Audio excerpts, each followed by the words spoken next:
Selamat pagi, berjumpa kembali dalam program Sabda Menyapa GKJ Sidareja. Hari ini Kamis 21 Agustus tahun 2025. Kita akan bersama merenungkan firman Tuhan dari Lukas 11 ayat 29 hingga 32 yang demikian. Lukas pasal 11 ayat 29 sampai 32. Demikianlah firman Tuhan. Ketika orang banyak mengerumuninya, berkatalah Yesus, "Angkatan ini adalah angkatan yang jahat.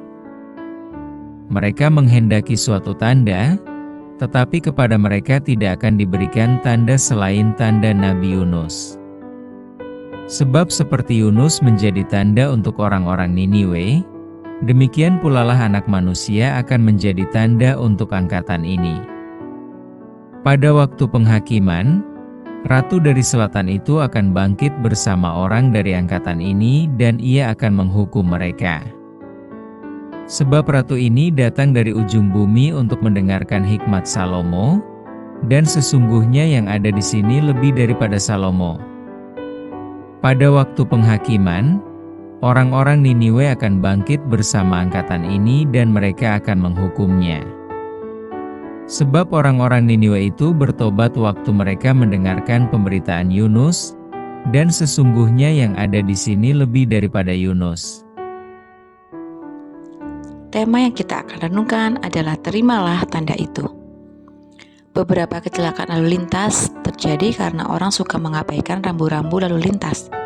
Rambu adalah tanda yang harus diperhatikan pengguna jalan raya agar bisa selamat dan tidak mengalami kecelakaan. Tanda itu mesti diterima, dipahami, dan juga dipatuhi secara bersama agar perjalanan aman dan selamat sentosa. Sayangnya, orang tidak selalu peduli pada tanda itu. Seringkali orang lebih memikirkan dan melakukan kemauannya sendiri. Tuhan Yesus mengajar para pendengar tentang pentingnya memperhatikan tanda dalam hidup mereka. Di ayat 29, ia juga mau berbicara tentang dirinya sendiri sebagai tanda. Karena itu, ia mengatakan bahwa Anak Manusia akan menjadi tanda bagi orang-orang pada zaman itu di ayat 30. Sebagaimana Nabi Yunus hadir memberitakan tanda untuk pertobatan, maka Tuhan Yesus pun melalui setiap karyanya mengajak orang-orang yang mendengarkan ajarannya untuk sungguh-sungguh mengambil bagian dalam iman dan pertobatan di ayat 31 sampai 32. Hal itu ia sampaikan sebab telah sekian lama ia melakukan banyak mujizat.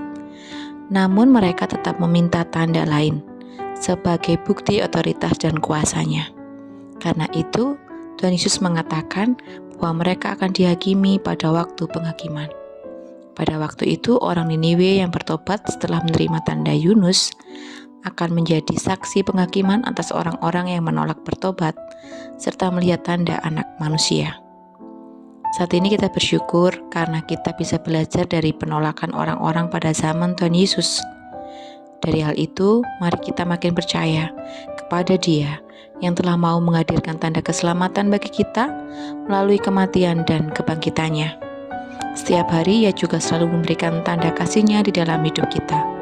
Oleh karena itu, mari kita terima dan jalani undangan Tuhan untuk kita hidup dalam pertobatan. Bertobat berarti mengakui bahwa Yesus adalah Tuhan dalam hidup kita.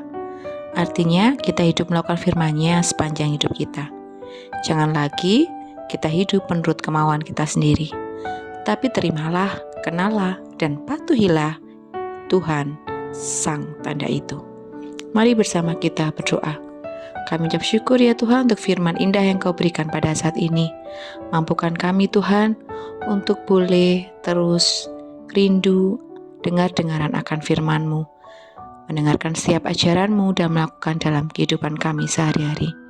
Mampukan kami Tuhan untuk tidak lagi hidup menurut ego kami sendiri, tapi kami boleh hidup sesuai dengan firman-Mu. Mampukan kami Tuhan untuk boleh melakukan pertobatan setiap saat. Kami mengakui kami manusia terbatas yang sering berdosa, tapi mampukan kami juga Tuhan untuk boleh terus ingat ketika diingatkan oleh firman-Mu dan bertobat. Terima kasih ya Tuhan. Di dalam nama-Mu kami berdoa dan mengucap syukur, dan kami yakin Kau melindungi kami, memampukan kami untuk terus berada dalam jalan terang kasih-Mu. Hingga akhir nanti kami boleh menerima mahkota kemuliaan daripada-Mu. Di dalam nama Tuhan Yesus kami berdoa dan mengucap syukur. Haleluya. Amin. Demikian renungan kita di pagi ini. Selamat beraktivitas. Tuhan Yesus memberkati.